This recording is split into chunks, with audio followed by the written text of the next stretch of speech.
नमस्कार पेंशनर्स मित्रों।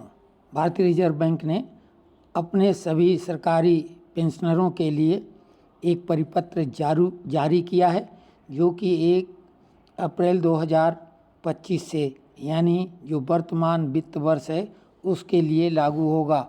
और इसमें 8वां पैरा बेहद महत्वपूर्ण है, जो सबसे अंत में आएगा। थोड़ा धैर्य से सुन लें, आपके काम का है। ये परिपत्र हम अपने पेंशनर्स फोरम और पेंशनर सरस मंच व्हाट्सएप के दोनों ग्रुपों में शेयर कर देंगे।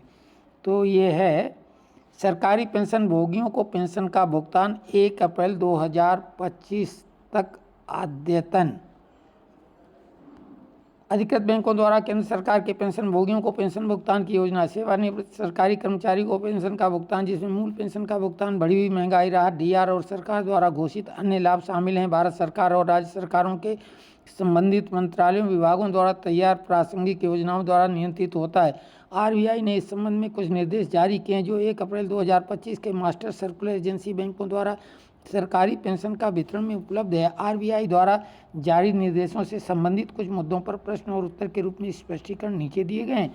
क्या पेंशन भोगी की मृत्यु के बाद पारिवारिक पेंशन के लिए संयुक्त खाता जारी रखा जा सकता है? हाँ, बैंकों को केंद्र सरकार के पेंशन भोगी के मामलों में नया खाता खोलने पर जोर नहीं देना चाहिए। अगर पेंशन भुगतान आदेश पीपीओ में जिस पति या पत्नी के पक्ष में पारिवारिक पेंशन के लिए प्राधिकरण मौजूद है, वह उत्तरजीवी है। पारिवारिक पेंशन भोगी को इस उद्देश्य के लिए नया खाता खोले बिना मौजूदा खातों में पारिवारिक पेंशन जमा करनी चाहिए। 2. भुगतान शाखा द्वारा पेंशन भोगी के खाते में पेंशन कब जमा की जाती है? पेंशन भुगतान करने वाले बैंक पेंशन भुगतान प्राधिकारियों द्वारा दिए गए निर्देशों के आधार पर पेंशन भोगियों के खातों में पेंशन राशि जमा करते हैं। क्या पेंशन देने वाला बैंक पेंशन भोगी के खाते में जमा अतिरिक्त राशि वसूल सकता है? का एजेंसी बैंकों से अनुरोध है कि वे पेंशन भोगियों को भुगतान की गई अतिरिक्त पेंशन, यदि कोई हो, की वसूली के लिए अपनाई जाने वाली प्रक्रिया के संबंध में संबंधित पेंशन स्वीकृति प्राधिकारियों से मार्गदर्शन प्राप्त करें। खा जहां बैंक द्वारा की गई गलतियों के कारण अतिरिक्त पेंशन भुगतान हुआ है, वहां अधिक भुगतान की गई राशि को पता चलने के तुरंत बाद और पेंशन भोगियों से किसी भी राशि की वसूली का इंतजार किए बिना सरकार को एकमुश्त वापस कर दिया जाना चाहिए। 4. क्या पेंशन भोगियों से जीवन प्रमाण पत्र स्वीकार करते समय पेंशन भुगतान करने वाले बैंकों द्वारा पावती दी जानी चाहिए? ऐसी शिकायतें मिली हैं कि पेंशन भुगतान करने वाली शाखाओं के काउंटर पर जमा किए गए जीवन प्रमाण पत्र खो जाते हैं, जिससे मासिक पेंशन के भुगतान में देरी होती है। पेंशन भोगियों को होने वाली परेशानी को कम करने के लिए एजेंसी बैंकों को अनिवार्य रूप से विधिवत हस्ताक्षरित पावती जारी करने का निर्देश दिया गया था। उनसे यह भी अनुरोध किया गया कि वे अपने सीबीएस में जीवन प्रमाण पत्र की रसीद दर्ज करने पर विचार करें और एक सिस्टम जनरेटेड पावती जारी करें, जो पावती के साथ साथ रिकॉर्ड के वास्तविक समय अद्यतन के दोहरे उद्देश्य को पूरा करेगी। बैंक पेंशन भोगियों द्वारा जमा किए गए डिजिटल जीवन प्रमाण पत्रों के संबंध में डिजिटल पावती प्रदान कर सकते हैं। क्या शाखा में जाए बिना जीवन प्रमाण पत्र प्रस्तुत करना संभव है? हाँ, पेंशन भोगी जीवन प्रमाण पत्र का उपयोग करके शाखा में जाए बिना जीवन प्रमाण पत्र जमा कर सकते हैं, बशर्ते कि पेंशन स्वीकृति प्राधिकरण प्लेटफॉर्म पर मौजूद हो।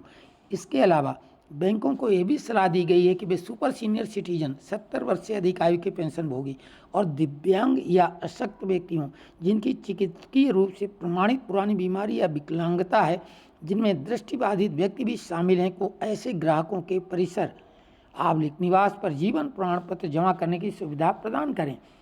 6. क्या कोई पेंशन भोगी अपने खाते से पेंशन निकाल सकता है जब वो हस्ताक्षर करने या अंगूठे पैर की अंगुली का निशान लगाने में सक्षम नहीं है या बैंक में उपस्थित होने में असमर्थ है? हाँ, आरबीआई द्वारा पेंशन वितरण करने वाले बैंकों को कुछ प्रक्रियाओं का पालन करके पेंशन की निकासी की अनुमति देने के निर्देश जारी किए गए हैं, जो नीचे दिए गए हैं। वृद्ध बीमार विकलांग अक्षम पेंशन भोगियों द्वारा पेंशन वापस लेना। बैंकों से पेंशन पारिवारिक पेंशन निकालने में बीमार या विकलांग पेंशन भोगियों को होने वाली समस्याओं कठिनाइयों का ध्यान रखने के लिए एजेंसी बैंक ऐसे पेंशन भोगियों को निम्नानुसार वर्गीकृत कर सकते हैं। का पेंशन भोगी जो चेक पर हस्ताक्षर करने में असमर्थ हैं, बैंक में शारीरिक रूप से उपस्थित होने में असमर्थ हैं। खा पेंशन भोगी जो न केवल बैंक में शारीरिक रूप से उपस्थित होने में असमर्थ हैं, बल्कि कुछ शारीरिक दोष अक्षमता के कारण चेक निकासी फॉर्म पर अपने अंगूठे का निशान भी नहीं लगा सकता है। 2. ऐसे वृद्ध बीमार अक्षम पेंशन भोगियों को अपने खाते संचालित करने में सक्षम बनाने के उद्देश्य से बैंक निम्नानुसार प्रक्रिया का पालन कर सकते हैं। जहां कहीं भी वृद्ध बीमार पेंशन भोगी के अंगूठे या पैर के अंगूठे का निशान प्राप्त किया जाता है तो उसे बैंक को ज्ञात 2 स्वतंत्र गवाहों द्वारा पहचाना जाना चाहिए, जिनमें से एक जिम्मेदार बैंक अधिकारी होना चाहिए। जहां पेंशन भोगी अपने अंगूठे पैर के अंगूठे का निशान भी नहीं लगा सकता है और बैंक में शारीरिक रूप से उपस्थित भी नहीं हो सकता है, वहां चेक आर्म फॉर्म पर एक निशान प्राप्त किया जा सकता है, जिसे 2 स्वतंत्र गवाहों द्वारा पहचाना जाना चाहिए, जिनमें से एक जिम्मेदार बैंक अधिकारी होना चाहिए।